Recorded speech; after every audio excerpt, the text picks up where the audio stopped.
Hi, everybody. Peter Greenberg here. Welcome to my weekly global travel update. Hope you're having a great Thursday wherever you happen to be. We've been flying all over the place. Where am I coming from today? You can't tell from where the background behind me, but I'm actually at the Hawthorne Airport right outside of Los Angeles, about to take a flight a little bit later today up to Santa Barbara on an airline you've probably never heard of called Surf Air. We're out here doing a piece on them for my PBS show, The Travel Detective. More on that a little bit later, but lots of stuff to update you on. Of course, in the meantime, if you've got comments or questions, send them in. We'll deal with as many of them as we can. Another crazy week for airline schedules. American Airlines announcing they're slashing 31,000 flights from their schedule in November. That represents about 16% of the airline's capacity. Other airlines are expected to follow suit. We're already seeing service cuts from individual airports. Delta's announcing slashing of service in a lot of smaller city airports. We've talked about this before. Airports like Toledo, Dubuque, Ithaca, New York, Islip, Long Island, Moline, Illinois, and many more. It's going to get a little scary there after we get through Labor Day, with a lot of airports seeing either severely reduced service or no service at all. That will probably be the case in terms of the legacy carriers in Toledo, Ohio. And we'll be covering that because it's a pretty important story, especially if you happen to live in Toledo or if you happen to want to go there. And Toledo is just an example of possible ghost towns in the making, because if you don't have airlift, you don't have business. If you don't have business, you don't have jobs. You don't have a strong economic base. Hey, you know what happens. Now, at the same time that the airlines are cutting all these domestic flights, they're now doubling and in some cases tripling down on their international long-haul flights. American now flying New York to Doha. They've already announced service next year from Seattle to Bangalore. Delta is going to go from Atlanta to Cape Town, from LA, where I am right now, to Tahiti. But the big player here is United Airlines. They've doubled and tripled down. They've now become, with all their new routes, the largest transatlantic carrier in the world, more than British Airways, American and Delta combined. They're now flying from Newark to Nice, to Bergen, Norway, to Tenerife and the Canary Islands, to the Azores, to Dubrovnik. They're also flying from Washington, D.C. to Amman, Jordan. Now, along with that comes timing. We're coming into the fourth quarter. And as we're seeing airfares drop dramatically, remember last week I talked about airfares down 27% from just this past May? They've gone down another 10% domestically, and I expect that'll also drop again in about 2 weeks after we get past Labor Day. But on the international set, when you've got the fourth quarter coming up, which is traditionally a low-traveled quarter, and you're adding all these new international long-haul flights, guess what? It's discount time. So assuming you have any money left in your bank account after an expensive travel summer, you can be strategic and take advantage of a buyer's market. I saw one airfare from September 10th. Guess what that is? Newark to Lisbon, $500 round trip. That's a big difference from what it was this past summer. So things to talk about there. I want to throw up a fun little, I don't know how to say it. It's definition of terms time. This is from South Bend, Indiana's airport. I want you to look at this departure. This is actually arrival board. We're used to like on time. We're used to delayed. We're used to canceled. I love how they want to talk about a delay. The Chicago flight is tardy. The other Chicago flight is tardy. Does that mean they're going to be sent to their room? They'll have to have a timeout. Anyway, I love the humor in that, and as a result, I had to show it to you. All right, let's go through some questions and sayings. Stephen Graves is back from Istanbul just long enough to wash the laundry, then off to Honolulu. Steve, I want your job. And UAL is now flying to Palma, Mallorca. You're absolutely right. Another UA flight, one of the new ones. All right, we've got folks checking in from Tanzania. And of course, Debbie, who's a big Bills fan, says hello for the Buffalo Bills. Let's keep going here. Ita's in New York City. Melissa is saying flights from Reno to SFO are outrageously high. Need to travel 12:12 to 1:3. If you're going Reno to San Francisco, here's a new concept. It's the 5-letter word, drive. It's not a difficult drive. I've done it many times, actually from Tahoe. So check it out because those are as expensive. And by the way, those short haul flights are only going to get more expensive as airlines continue to park those regional jets. Remember, American parked over 100 of them, claiming, of course, they didn't have enough pilots to fly them. That's not the whole story. They're no longer economically viable to fly. Based on fuel costs and actual pricing, most regional jets would have to be 95% full all the time to be able to even break even. That's not good airline economics. That's one of the reasons why they park those jets. All right. Christina wants to know, will non-English speakers know what tardy is? Do they really have to know what tardy is? They'll be waiting at the gate. Okay, plane's late. Okay, in any case, let me scroll up and talk to some other folks here. All right, Catherine saying hello from rainy Dallas. Jew is still in Japan. Sue is saying hi from Bellingham, Washington with a heat wave. And Christina Knight says she's in New York City, recently on Fire Island. I'll be there very soon. Okay, moving on here. You want me to come back to Tanzania? Colleen says your Royal Tour of Tanzania show featured an underwater hotel. Wow, where can I find more information on that? I want to sleep with the fishes. Well, you can. That hotel is on the island of Zanzibar, and you can check their website, and it's easy to find. It's the only one of its kind. Won't be difficult to find. Patrick saying greetings from Beverly Hills. Patrick posted a picture of himself recently in his captain's outfit, doing his impression of Captain Steubing. I appreciate that, Patrick. Greetings from Nepal, the country of mountain and Everest, the rooftop of the world. Okay, more Tanzania friends chiming in. Joseph says that's in Pemba. You're right. That's where the underwater hotel is. All right. Now, normally I give you a trivia question. I've made it a little more difficult today, and I hope you appreciate it. I'm going to show you, before we punch it up on the screen, I'm going to show you a photograph that was taken 40 years ago. And here's your challenge. You need to tell me, you now know when it was taken. Now you have to tell me where it was taken, and you have to identify all 3 people in the photograph. 2 of them you'll probably get. Go ahead, post the photo. All right, from 40 years ago, 1982. Where is it taken? And who's in the photo? See if you get it. All right, I'm going to make these trivia questions harder and harder every week. You can't Google this one, so no cheating allowed. Now, let's talk about some other stuff that's going on. The U.S. Department of Transportation is now, has announced, of course, new rules that they want to propose for refunds in the event of flight delays. They've also suggested something else. They want the airlines to be required to seat families together on planes. Now, that's going to be a little bit difficult for the airlines to do, not because it's physically impossible, but because of all the upsell. You know, 40 years ago, we talked about this picture 40 years ago, even 20 years ago, if you wanted to make an airline reservation, then you go pick your seat. It was either window or aisle, or if you were a masochist, the center one. And you picked your seat, that was that, right?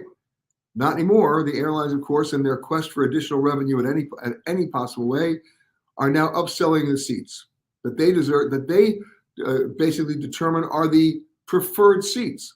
And those extra charges, those fees, range anywhere from like $20 to $90. So if you want a window seat or an aisle seat, it'll probably cost you. If you want the exit row seat, it'll cost you more. Here's how stupid it is. They're even determining that that dreaded middle seat, if it's closer to the front of the plane, is a preferred seat. You'll pay for that as well. But here's the rub. Most of you, when you book online, then you go to the seating chart of the online travel agency that you booked with to pick your seat and maybe pay the extra money. Well, how accurate is that seating chart? Or you might go to seatguru.com for the same information. Or you might go to the airline's own website for the seating chart. Here's the answer. None of them are accurate, because the information is only coming from a sort of biased source, the airline, which by itself holds back seats for their mega million miler flyers. so that you're not seeing an accurate display of the available inventory. So what's your solution? I know this is going to sound like a real shock to people who are just addicted to being online. Pick up the phone, call the airline, or if you're going through a travel agent or a travel advisor, talk to them, because the inventory that they're seeing on their screen and the inventory that the airline is seeing on their screen is not what you're seeing on your screen, and it makes a huge difference. So remember, they're holding back. And the biggest joke of all is that at the last minute, when those mega million miler flyers don't show up, all those preferred seats get released to anybody who wants them. So why would you pay up front? The only way you would pay up front is if you know the flight's sold out and it's a 15-hour flight. I get that. But remember, why the airline's doing it? Because it's a fee. It doesn't get taxed as a ticket, and therefore the airlines retain more money in that transaction. They don't have to pay commissions to travel agents on that, and they don't have to pay taxes on that. So as a result, the airlines are making on average an additional $23 per passenger on every transaction. That's an additional $6 billion plus in revenue, in clear profit every year. Crazy, huh? And they can't find the staff. Go figure. All right, let's keep going. So that's the seat situation, but we're going to have to see more about that because something else happened. I'm going to give you a story that happened back in 2015, but I'll give you the background. Each year, every airline is required to show that it can evacuate a fully loaded airplane, fully loaded, with half the exits blocked, in the dark, with in less than 90 seconds. Okay? In less than 90 seconds. Now, guess what happens? Every year, the airlines pass the test. How'd they do that? Well, some might suggest they've hired the cast of Cirque du Soleil. You have to be a contortionist to be able to do that. How long does it take you to leave a plane that's fully loaded? 8 minutes? 10 minutes? How do you evacuate it in less than 90 seconds in the dark with half the exits blocked? And every airline passes the test, and they're doing so at the very same time they're adding more seats to many of their flights. So back in 2018, Congress asked the FAA to reassess the evacuation procedures, seat dimension, seat width, seat pitch, that's the distance between the seat in front of you and your knees.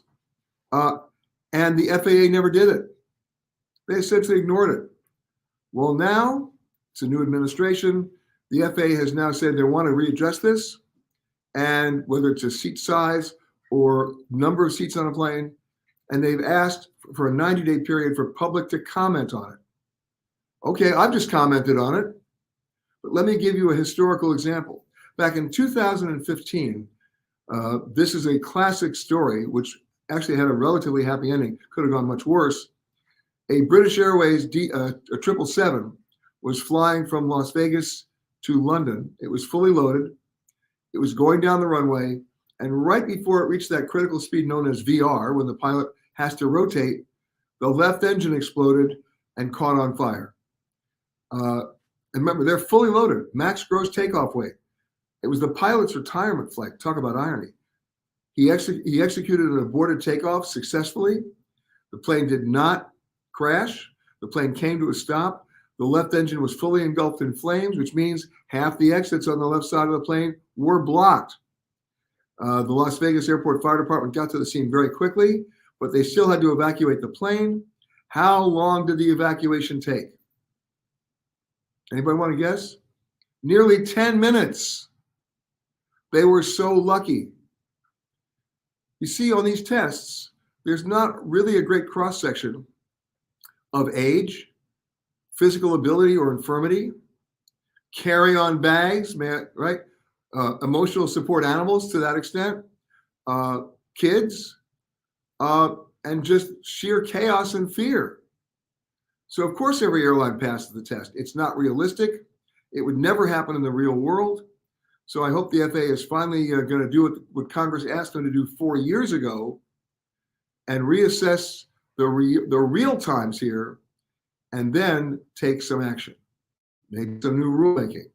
So something to think about, and we will talk about that. Okay, now let's talk about baggage. It's still a mess. It's still a mess. You know what Qantas just did in Australia?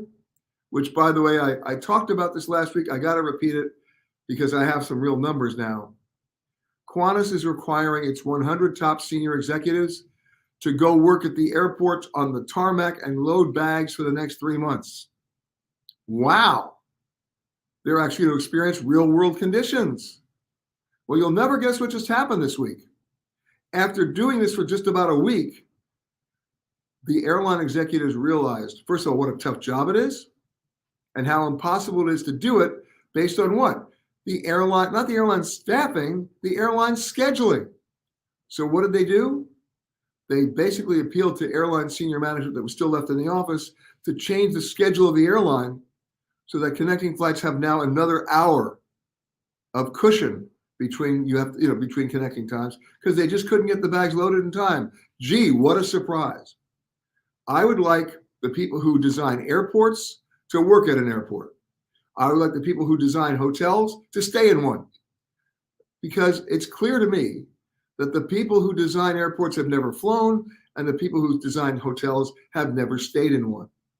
Well, right now, Qantas executives are getting an up close and personal experience of loading and unloading bags.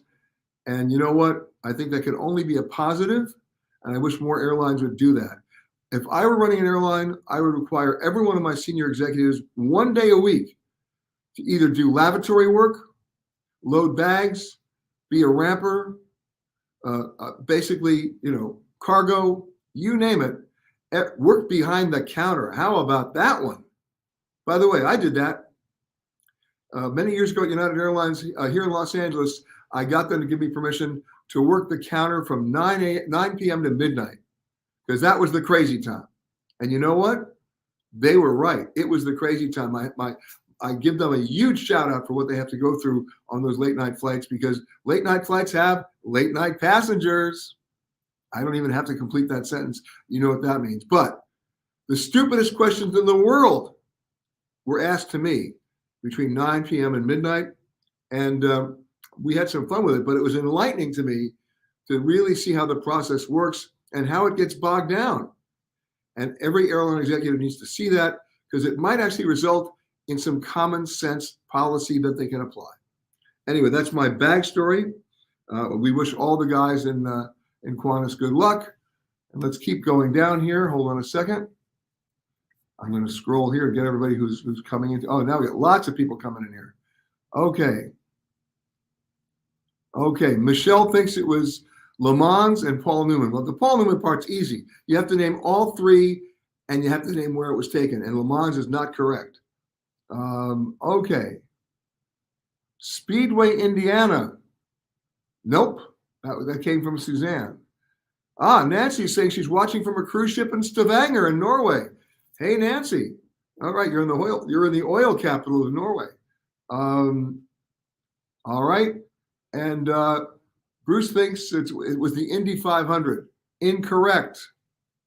Okay. Everybody thinks it's Indianapolis. It's not. Okay. All right, I'm going down here.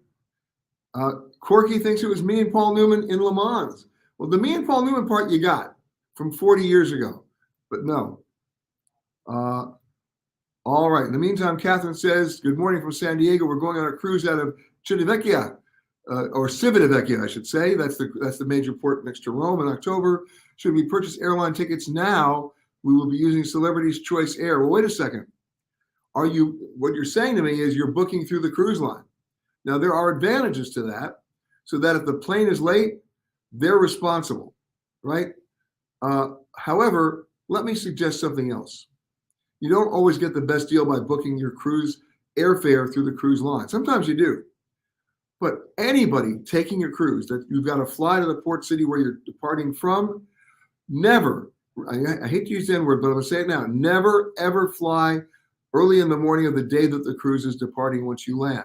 Because if they lose your bag or if your flight is late, ship's left. Go 2 days early so that if they lose your bag, they have 24 hours to catch up with you. Otherwise, they'll be playing a delusional game of catch up, and you'll never get your bag. So if you want to do the cruise there through the cruise line, and it's a great deal, make sure you go 2 days early. And the answer to your question is yes, book the tickets now, because those airfares are starting to already go down starting September 8th, and you're going in October. All right? Okay. Someone says Paul Newman, Hank Williams Jr., and Dave Andretti. Well, I'm not Hank Williams Jr., and that's not Dave Andretti, but nice guess. Okay. Colleen is saying Paul Newman, Peter Greenberg, and Evel Knievel in San Francisco. No. I'm loving this. Okay. All right. All right. Nobody's getting this. Okay, Donna says, I just flew back from Edinburgh. I paid extra for premium seats on United. The headrest literally fell off. The seat was lumpy. I thought the person behind me had their knees in their chair, but that was not the case. The seat was just old and lumpy. Well, again, I went through college and my first years as a journalist learning how to sleep on the center tray table. And I did it, and I'm alive. The upsell here doesn't always mean you're going to get an improvement. Remember that. Remember, they're selling the middle seat because it's closer to first class as a premium seat. Give me a break. All right. Again, people think it's me and Mario Andretti. No. Okay. Nobody's getting it. Nobody's getting it. Okay. Lois says, which would you choose, a 13-hour versus 2-hour layover in Paris? Oh, 13. That way you get to go down and have a wonderful meal and relax. Right now, Charles de Gaulle, a 2-hour layover means you're going to be there for 13 hours anyway. You're going to miss it. Don't do it. Give yourself some time. Okay. All right. Stephen thinks this was taken of me, Paul Newman, in Darlington, South Carolina. Wrong. Nobody's gotten it. Okay. Sid or Cynthia says it was Monte Carlo with me and Mario Andretti. Wrong. Okay. Tim, thank you for your nice thoughts. I appreciate that.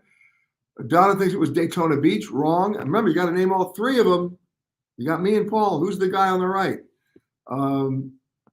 Okay.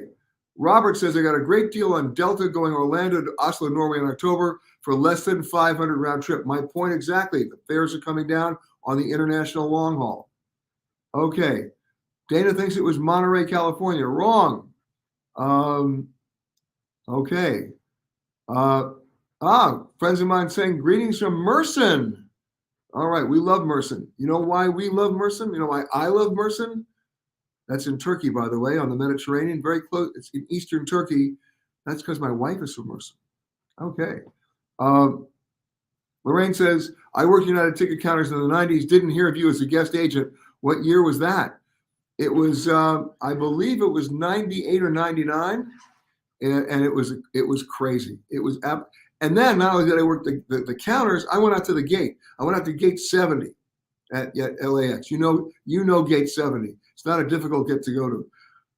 The weirdest people in the world were showing up at that gate. And by the way, I was working the gate, but there were no flights leaving from that gate. They still showed up. It was great.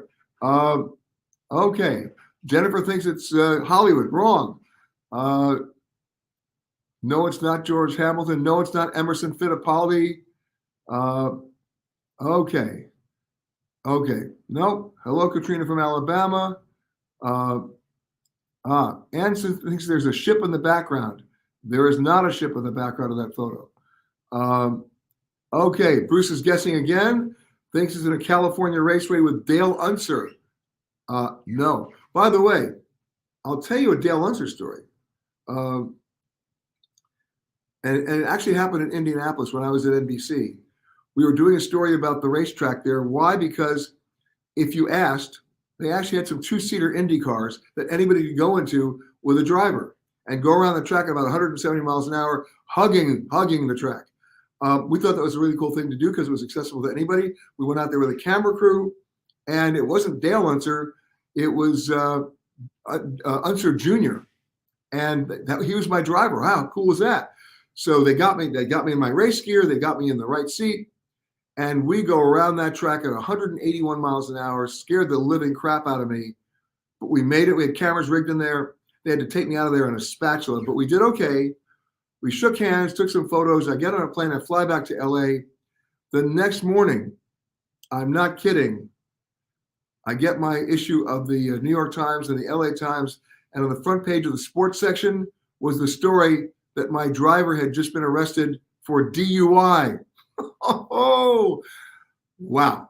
Talk about timing. All right. Nobody's getting this. Okay. Again, somebody thinks it's me and Emerson Fittipaldi in Long Beach. No. Good morning, Adrian from Huntington Beach. Lisa thinks it's me, Paul, and Michael Leclerc. No. Jean-Paul Belmondo. You know what? Looks like him, but it's not him. Lynn thinks it's Laguna Seca. The Salt Flats. No, Sue, you're wrong. Zygmunt thinks it was taken in Lime Rock, Connecticut. You're not right, but Paul used to like to race there, of course, because he was living in Connecticut. Okay. We'll let this go a little bit longer. So, no, it was not Long Beach. I'm going to scroll back up, guys. Boy, I got you today. All right. It was remember, 1982, and we'll get back to that in a second. But while we're at it, while you're looking at that picture, let's talk about the picture of the week. Let's get that up for a moment. It's coming up. There it is. Where was that taken? We won't make that a trivia question, but I'll tell you where it was. It was taken by Brooke Singer. Congratulations to you. She took it on the Alaska Railroad on the way from Anchorage to Denali National Park. How cool is that? And she writes, Denali is actually only visible 30% of the time because of clouds, and the entire Alaska range is in the clear just about 10 days a year. I was really lucky, and there it is. Beautiful, beautiful shot. Thank you, Brooke, for sending it in.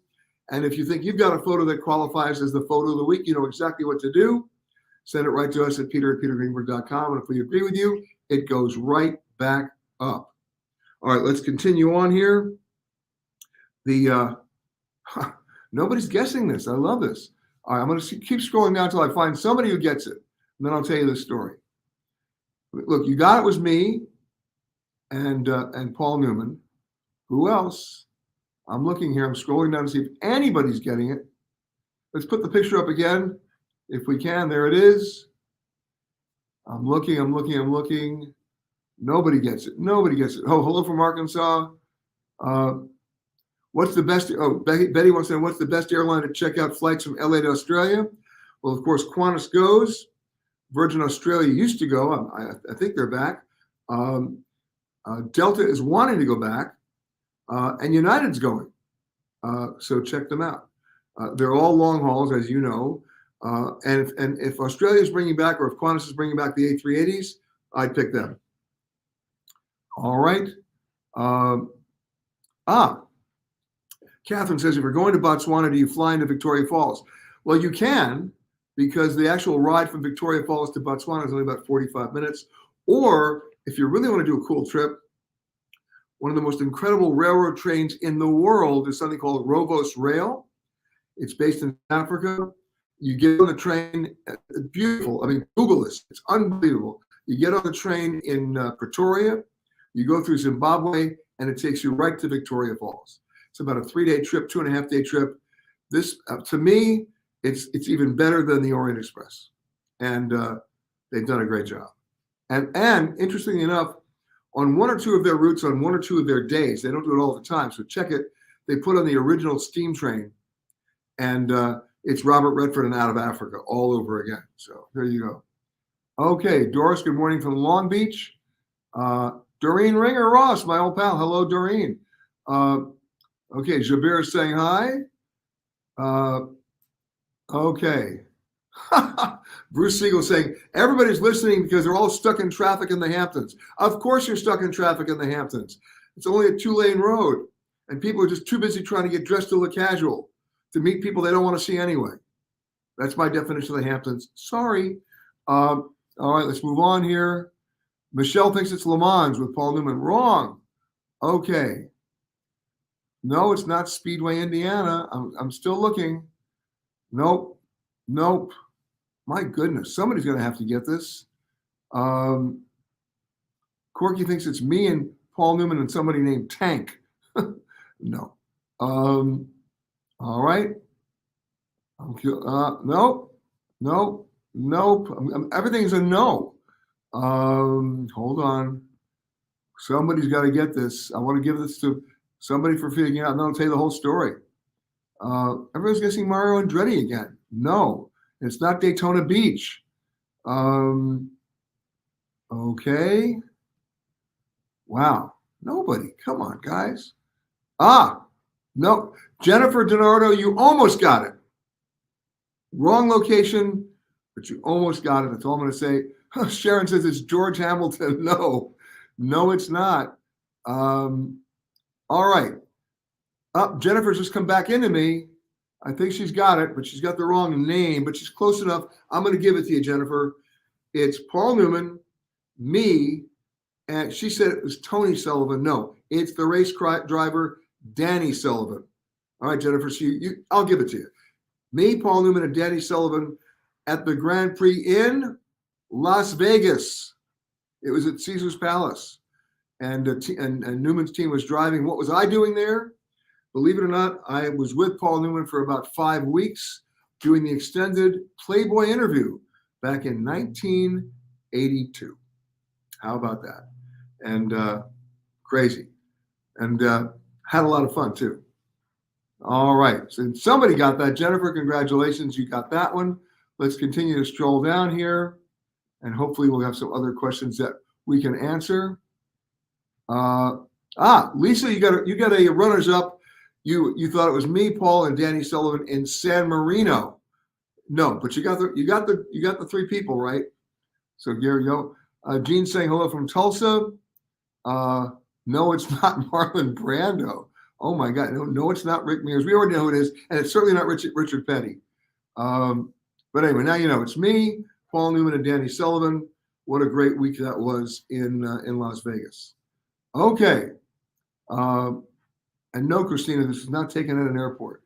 They actually transformed the old Caesars parking lot, which is long gone now, into a racetrack. Because they obviously built more room since then. Okay. All right.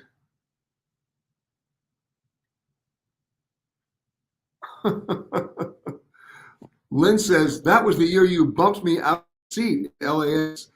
What are you talking about? And tell me more. All right. Let's go back up and do some of the questions that you sent in. Here we go.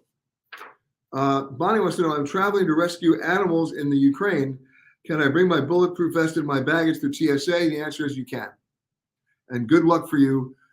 People forget that any war zone, it's the animals who are always neglected. So thank you for doing what you're doing. And if you can, if you're going through a specific organization, Bonnie, and you're hearing me now, let us know the name of the organization so people can get involved and help. Okay.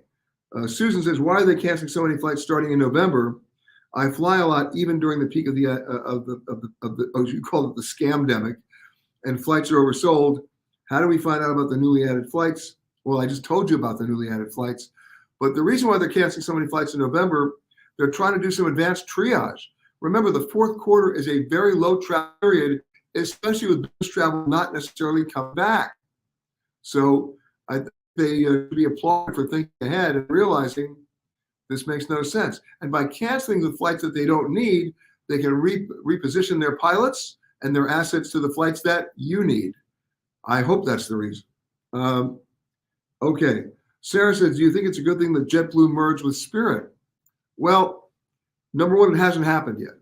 It's still subject to the Justice Department review on antitrust. I don't think it's going to be an easy review. But we have to understand why JetBlue wanted Spirit. There are 2 different airlines with 2 different cultures and 2 different approaches to customers. It's a fact. You don't merge that, right? You don't merge those cultures. What you do is understand why JetBlue wanted Spirit. They wanted the planes. They want to be able to really scale up and be an international player as well. They don't want to wait 4 years or 5 years to get deliveries of new planes. Spirit has new planes. They're the same exact airplane types, the A320s and the 321s that JetBlue has. So training their pilots to fly on Spirit equipment will not be difficult. That's why they did it. Let's see if it passes the muster of the Justice Department. Okay, here's one from Diane. What's the latest on Japan's entry requirements? We're still waiting. Same thing with Hong Kong. They've done somewhat a good thing. They've reduced the quarantine period from 14 days to 7 days to 3 at your expense, I might add, at a special quarantine hotel. My guess is in the next month, that's going to go away. Okay.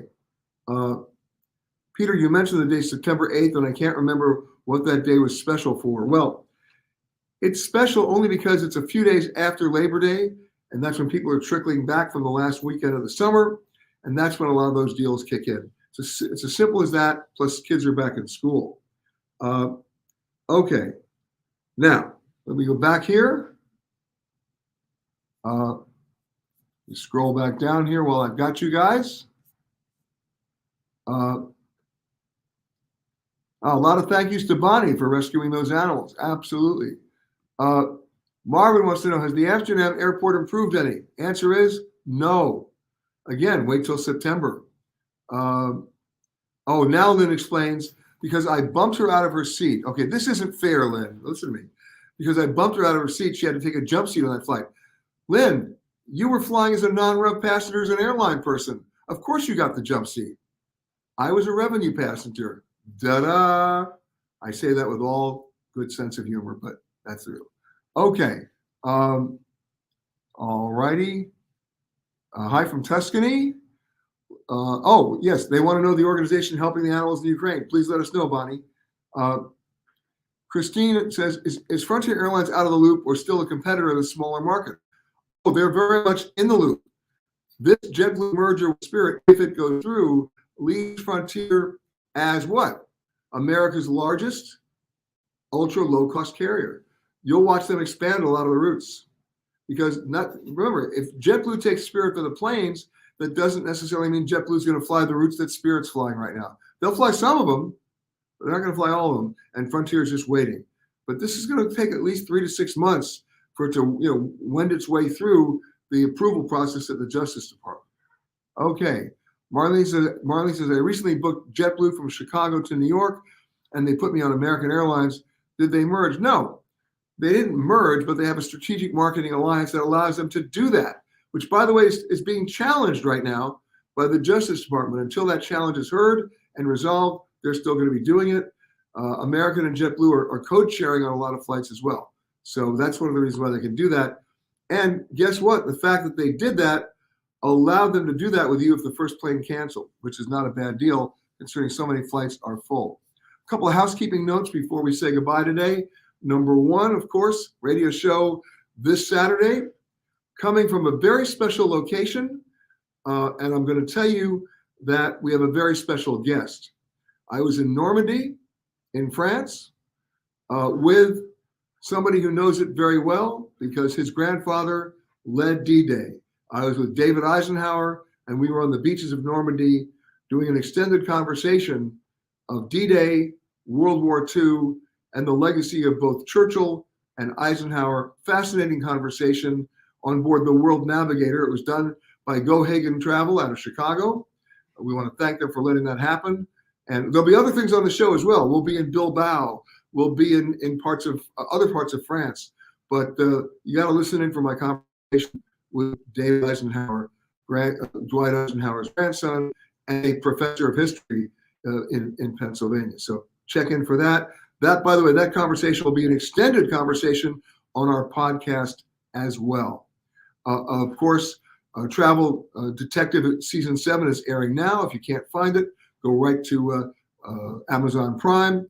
And for those folks in the Southern California area, Royal Tour of Tanzania about to be aired again on PBS, on KCET. That's coming up next month. Check your local listings. If you can't find it there, go right to Amazon Prime. It's there, as well as on Apple TV+. So I'm about to get on my flight here at Surf Air and fly up to Santa Barbara. We're going to be talking about alternate airlines that you didn't know about. I'll give you one hint. When you get to the Hawthorne Airport to get on your flight, you park your car, you walk about 25 feet to where I am right now, and 25 feet to my right is the plane. No TSA, no wait. You can get here 10 minutes before the flight. You walk out, get on the plane, and you're anywhere you want to go. In this case, we're going to go to Santa Barbara. I'll have more on that next week when we do the show again. But anyway, I want you to know that we're going to talk about a lot of alternate airlines that you didn't know about that are coming back into the market and not necessarily flying you through major airport hubs with all the chaos we've experienced this past summer. So I hope you have a great week. I hope you have a great weekend. I'm getting on the flight now. I will see you next week. Bye, everybody.